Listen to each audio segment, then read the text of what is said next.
اپنا تقریر کا ابتدا میں فائنانس منسٹر صاحب اسحاق ڈار صاحب کا شکریہ ادا کرنا چاہتا ہوں کہ میرا خیال ایک دو دن پہلے یسٹرڈے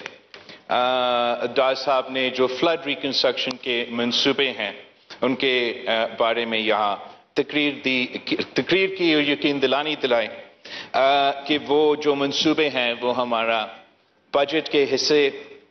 ہوں گے، اور یہ ہم نہ صرف ڈار صاحب کا شکر گزار ہیں مگر وزیر اعظم شہباز شریف صاحب کا شکر گزار ہیں، اس لیے یہ وزیر اعظم شہباز شریف صاحب کے اپنے ہی وعدے تھے جو ہمیں انشاءاللہ تعالی پورا ہوتے ہوئے نظر آ رہے ہیں۔ جناب اسپیکر، پاکستان میں نوجوانوں کے لیے کھل کے بات کرنا جو ہے وہ کافی مشکل ہوتا ہے۔ ہمارا ثقافت کی وجہ سے ہمیں اپنا بڑوں کا احترام سکھایا جاتا ہے، اور خاص طور پہ مجھے شہید محترمہ بینظیر بھٹو نے مسلسل یہی تربیت دیا ہے کہ آپ نے اپنے بڑوں کا احترام کرنا ہے، اور آپ نے رسپیکٹ کے ساتھ آپ کا جو کردار ہے وہ رسپیکٹفلی کرنا چاہتا ہوں۔ میرا پورا مسلسل یہی کوشش رہا ہے، چاہے میں اپوزیشن میں ہوں یا حکومت میں، ہمارا سیاست وہ گالم گلوچ والا سیاست نہیں ہے، ہمارا سیاست وہ کردار کشی کروانا سیاست نہیں ہے۔ Opposition for the opposition sakes کا سیاست نہ کل رہا ہے، نہ آج ہے، اور نہ ہی انشاءاللہ تعالی آگے جا کے ہمارا سیاست ہمیشہ وہ ایک پازیٹیو انداز میں میرا کوشش ہوگا کہ سیاست کیا جائے تاکہ ہم اس ملک کی جو مسائل ہیں ان کے حل کی طرف بڑھ سکے، مگر ان مسائل کا حل نکالنے کے لیے وہ مسائل کا صحیح نشاندہی بھی ضروری ہے، اور صحیح نشان دہی کے لیے جو ہے آپ کو we have to be able to recognize the problems in order to address those problems. تو going back to my first point کہ نوجوانوں کے لیے کھل کے بات کرنا جو ہے وہ کافی مشکل ہوتا ہے، وہ خاص طور پہ اس صورت میں جہاں میرا اتحادی باقی سب کے لیے تو ڈار صاحب ہے، یہ تو میرا انکل ڈار صاحب ہے، اور میں تو ڈار صاحب کو آج سے نہیں تو بچپن سے جانتا ہوں، اور شاید سب کو یہ نہ معلوم ہو مگر ڈار صاحب کا جو کردار ہے خاص طور پہ چارٹر آف ڈیموکریسی کی ابتدائی کے دنوں میں جب ڈار صاحب اور شہید محترمہ بینظیر بھٹو کی ملاقات دبئی میں ہوا تھا، اور وہاں یہ کنورسیشن ایک چارٹر ایک کوڈ آف کنڈکٹ سے شروع ہوتے ہوئے مکمل ہوا تھا in the 2006 charter of democracy, جس کی وجہ سے پھر ملک میں پولیٹیکل سٹیبلٹی آئے، اکنامک سٹیبلٹی آئے، ڈار صاحب سے کا بھی دلی بھی احترام ہے، اور ہمارا انکل ڈار صاحب ہے۔ ساتھ ساتھ میں اپنا پارٹی کا کو چیئرمین ہوں، کو چیئرمین ہمارا صدر آصف زرداری صاحب ہیں، اور صدر زرداری صاحب کے بارے میں تو مشہور ہے کہ یاروں کا یار ہے، اور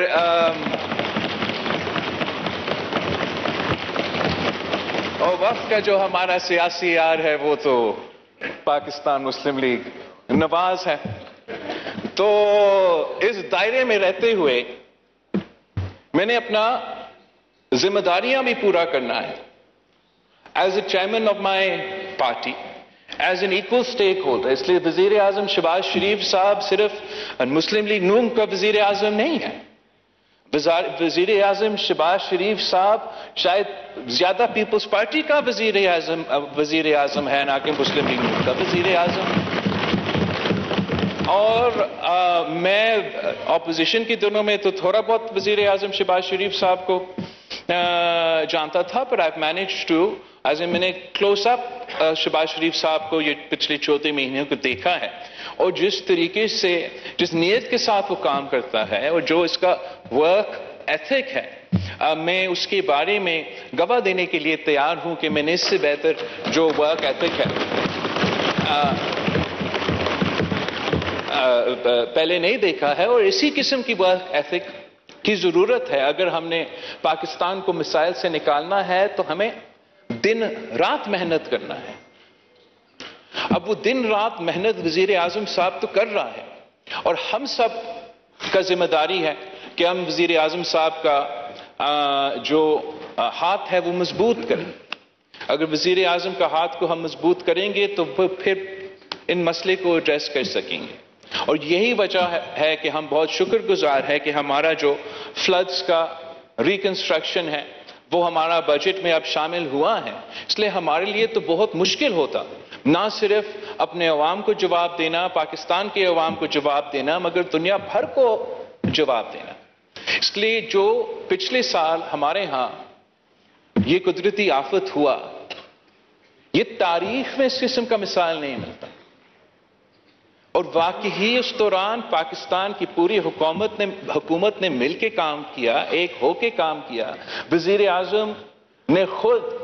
اس ملک کا ہر سیلاب متاثر علاقہ کا دورہ کیا، اپنے آنکھوں سے وہ تباہی دیکھا، وہاں کھڑا ہو کے وعدے کیے، امید دلائیں کہ ہم مشکل میں ہیں مگر ہم کیسے اس مشکل سے نکل پائیں گے۔ سارے ڈپارٹمنٹس نے مل کے کام کیا۔ جناب اسپیکر، فارن منسٹری نے بھی اوور ڈرائیو میں آ کے کام کیا۔ ہم نے باہر سے جو یونائٹڈ نیشنز کا سیکرٹری جنرل ہے، ہمارا فلڈز تو تب ہوئے تھے جب ان کا یونائٹڈ نیشنز کا جنرل اسمبلی ہوتا ہے، اور ہر سال ایک دفعہ یہ جنرل اسمبلی ہوتا ہے، اور ان کے لیے سب سے جو بزی ٹائم ہوتا ہے، اگر کئی پوائنٹ میں ان کا سب سے بزی ٹائم ہوتا ہے تو وہ ٹائم ہوتا ہے۔ مگر اس کے باوجود ہمارا ریکویسٹ پہ ہمارا پرماننٹ ریپرزینٹیٹو جو یو این پہ ہے، انہوں نے خاص طور پہ ریکویسٹ بھیجا تھا میرے طرف، اور اس ریکویسٹ پہ وہ پلین پکڑ کے فوراً ادھر آیا، اور نہ صرف اپنے ملک کو موبلائز کیا مگر یونائٹڈ نیشن سیکرٹری جنرل کے مدد کے ساتھ ہم نے پھر پوری دنیا کو موبلائز کیا۔ وزیر اعظم نے، میں آپ کے لیے گنوا بھی نہیں سکتا ہوں کتنے ممالک سے ہم نے اس یونائٹڈ نیشنز کے جنرل اسمبلی سیشن میں کتنے ہمارے بائی لیٹرلز ہوئے، اور کتنا خوشائن بات تھا کہ دنیا اپنے مسائل کا مقابلہ کرنے کے باوجود، کہیں یوکرین کا جنگ ہو رہے ہیں کہ سب کا اپنے معاشی بحران ہیں، مگر اس کے باوجود پاکستان کو مدد کرنے کے لیے تیار تھے۔ اور ان ممالک کے ساتھ انگیج کر کے، یونائٹڈ نیشنز کے ساتھ انگیج کر کے، یہاں جو سارے ڈپارٹمنٹس ہیں پاکستان کے، وہ بھی اسی ٹاپک کے ارد گرد جو ہے اس دوران اپنا فوکس تھا، چاہے وہ سارے کے سارے ڈپارٹمنٹس اس قدرتی آفت میں انوالو تھے۔ آپ کی سیریسنس کے نتیجے میں، آپ کی محنت کے نتیجے میں، جب پاکستان کا پہلا ریزیلینٹ پاکستان کے نام سے جنیوا میں کانفرنس ہوا تھا، تو $9 ارب کا جو فگر تھا آپ کے سامنے، وہ انٹرنیشنل فائنینشیل انسٹیٹیوشنز اور مختلف ممالک کے اکٹھا ہونے کے بعد آپ کا وزیر اعظم کی سربراہی میں اور یونائٹڈ نیشنز کا سیکرٹری جنرل کے سربراہی میں وہ اتنا ہی بڑا کامیابی حاصل ہوا پاکستان کی۔ اور ہم جیسے واپس آئے، وزیر اعظم صاحب نے خود جوائنٹ پریس کانفرنس کروایا اس کامیابی کے بارے میں، اور میں سمجھتا ہوں کہ وہی ایک موقع ہے نہ صرف دنیا کے سامنے اپنے آپ کو منانے کے لیے، پاکستان میں جو تباہی ہوا ہے اس کو ریکنسٹرکشن کی طرف لے کے جانے کے لیے، ریلیف دلوانے کے لیے، اور جو آگے جا کے ہم نے اپنے آپ کو تیار کرنا ہے، نہ صرف ان علاقوں کو جو سیلاب متاثر تھے، مگر جو موسمی تبدیلی کی وجہ سے تو پورا ملک متاثر ہونے والا ہے، چاہے وہ ہمارا سیلاب متاثر علاقے کی ریکنسٹرکشن ہو یا ہمارا پورا ملک میں کلائمیٹ ایڈیپٹیشن کروانے کے لیے جو انفراسٹرکچر میں تبدیلی لے کر آنا پڑے گا،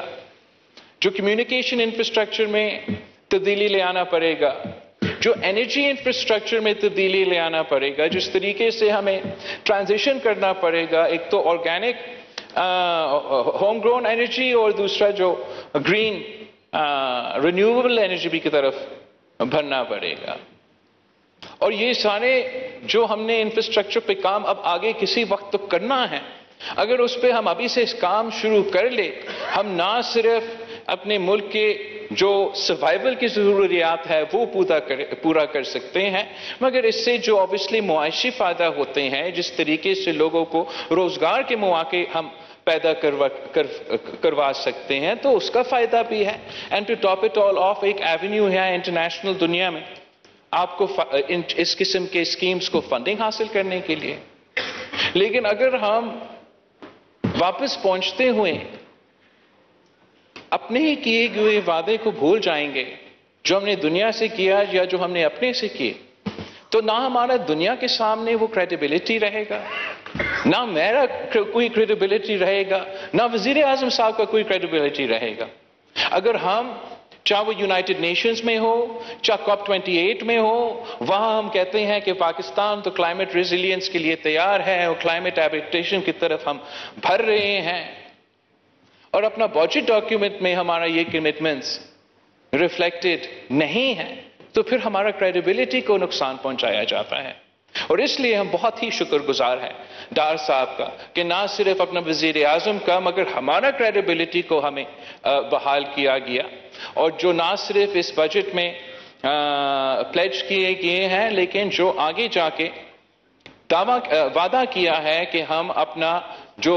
آنورڈ فیوچرسٹک جو پلان ہے وہ جولائی 15 تک انشاءاللہ تعالی وہ بھی اعلان ہو جائے گا. میرے خیال میں یہ پورا ملک کا اس میں نہ صرف ہمارا فائدہ ہے، معاشی فائدہ ہے، مگر کریڈیبلٹی کی حد تک بھی بہت ہی ضروری تھا. اور ہم بہت شکر گزار ہیں کہ یہ ہو چکا ہے. لیکن ہمارا جو سوچ ہے، یا لیسٹ جو پیپلز پارٹی کی سوچ ہے، کہ ہمیں اپنا اب پورا جو ملک کے آگے جا کے پلاننگ اینڈ ڈیولپمنٹ ہوگا، اس کو ہمیں اسی کے ارد گرد اب ری اورینٹیٹ کرنا پڑے گا، تاکہ ہم پاکستان کو ایک گرین ریولوشن کے لیے تیار کرے، چاہے وہ گرین انرجی ہو، چاہے وہ گرین انفراسٹرکچر ہو، چاہے وہ گرین ایگریکلچر ہو، تاکہ ہم نہ صرف موسمی تبدیلی کے نقصانات سے بچ سکے، اپنے لوگوں کو تیار کر سکے، مگر جو اس کے جو فارورڈ تھنکنگ اکنامک اپرچونٹیز ہے ذرائع ہم پیدا کر سکتے ہیں، اس پہ ہم دھیان دیں. کریڈیبلٹی وزیر اعظم صاحب، سابق وزیر اعظم صاحب اور موجودہ اسپیکر صاحب، وہ بہت ہی ضروری ہے. کریڈیبلٹی دنیا کے سامنے اور کریڈیبلٹی ہمارے ملک کے اندر، اور وہ کریڈیبلٹی تب حاصل ہو سکتا ہے جب ہم اپنے عوام سے سچ بولیں. اگر ہم عوام سے سچ نہیں بولیں گے تو ان کا اعتماد ہم سے اٹھ جائے گا. اور اس حکومت کا آنے سے پہلے ایک ایسا وزیر اعظم موجود تھا جس کا سیاست وجود تھا، اور وہ تو ہر بیان میں اس کا ایک فرض تھا کہ اس نے ایک جھوٹ کسی نہ کسی طریقے سے شامل کرنا. اس کا جو پروپیگنڈا کا اسٹریٹجی ہے اور تھا وہ یہ ہے کہ آپ 100% جھوٹ بولیں، اور اگر آپ 100% جھوٹ بولے اور بولتے رہیں گے تو اس کا کم از کم جو 50% آپ کا جھوٹ ہے وہ 100% لوگ مان جائیں گے. اور اس طریقے سے نہ صرف ملک کے اندر ہمیں اپنے اوبیسلی سیاستدانوں کا، پولیٹیکل سسٹم کا، حکومت کا نظام کو ایک کریڈیبلٹی کا دھچکا پڑا، انٹرنیشنلی ہمیں ایک کریڈیبلٹی کا دھچکا پڑا، مگر فائنینشیل انسٹیٹیوشنز کے ساتھ بھی ہمیں ایک دھچکا پڑا. اور اب انشاءاللہ تعالی اس لیے کہ پاکستان آخر کار اس پوسٹ فیکٹ پالیٹکس اور پاپولسٹ پالیٹکس کو اب جواب دے رہے ہیں اسی انداز میں جو ماڈرن کنٹریز جیسے امریکہ ہے وہ جواب دے رہے ہیں، تو شاید انشاءاللہ تعالیٰ آگے جا کے ہم اس پاپولسٹ پالیٹکس پہ اب قابو ہو پائیں گے۔ اس لیے یہ جو جھوٹ پہ مبنی پاپولسٹ پالیٹکس ہے جناب اسپیکر، یہ خان صاحب تو ہمارے ہاں کر رہا تھا، ہمارا کریڈیبلٹی کو نقصان پہنچا رہا تھا، ہمارا سیاست کو نقصان پہنچا رہا تھا۔ تو امریکہ میں بھی ایک پاپولسٹ سیاستدان تھا اور وہ بھی پاپولسٹ پالیٹکس کر رہا تھا، مگر جب ان کے ہاں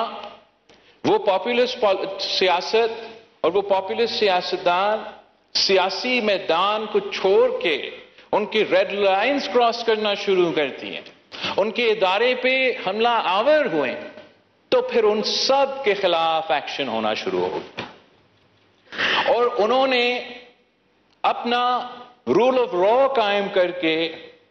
rate of the state establish کر کے، وہ 200 سال پرانا جمہوریت نے اپنا پوسٹ فیکٹ پاپولس کا بندوبست کر لیا۔ اس رات جناب اسپیکر جب ان کا پارلیمان پہ حملہ ہوا، وہ سابق صدر امریکہ، اس وقت امریکہ کا صدر تھا، اس کا ٹویٹر اکاؤنٹ کو بند کر دیا گیا، اس کا فیس بک اکاؤنٹ کو بند کر دیا گیا، وہ کسی بھی سوشل میڈیا پلیٹ فارم پہ اپنا رائے شیئر نہیں کر سکتا۔ سب سے بڑا جمہوریہ جب اپنا پارلیمان پہ حملہ کیا، جب ان کے کانگریس پہ حملہ کیا، ان کا ارادہ کیا تھا؟ وہ چاہ رہے تھے کہ ان کا جو اس وقت کا اسپیکر اور اس سیشن کا جو سربراہ کر رہا تھا وہ ان کا الیکشن کا ووٹس گن رہے تھے الیکٹورل کالج، وہ چاہ رہے تھے کہ ان کا جو اس کرسی پہ بیٹھا تھا وائس پریزیڈنٹ، وہ ڈکلیئر کرے کہ اس الیکشن میں دھاندلی ہوا۔ وہ ان کا سازش تو ناکام رہا۔ ہمارے ہاں جو پاپولسٹ تھا اس نے بھی اسی قسم کا ایک اسٹریٹجی بنایا تھا، اس نے اپنا اسپیکر کو کہا تھا کہ آپ نہ گنو ان کا ووٹس، ان کو غدار ڈکلیئر کرے اور میرا عدم اعتماد کو ناکام کرا دے اور ہم الیکشنز کی طرف بھریں گے۔ ہمارا آئین تروایا گیا، ہمارا عدالت نے کہا کہ ہمارا آئین تروایا گیا، مگر ہم تو امریکہ سے زیادہ جمہوری لوگ ہیں جناب اسپیکر۔ ہم نے تو نہ اس کا ٹویٹر بند کر دیا، نہ اس کا فیس بک کا بند کر دیا، نہ ان لوگوں کے خلاف ایکشن لیے جنہوں نے ہمارا آئین توڑا، ہمارے ادارے پہ اس وقت حملہ کیا تھا۔ ہم نے تو بہت کچھ برداشت کیا۔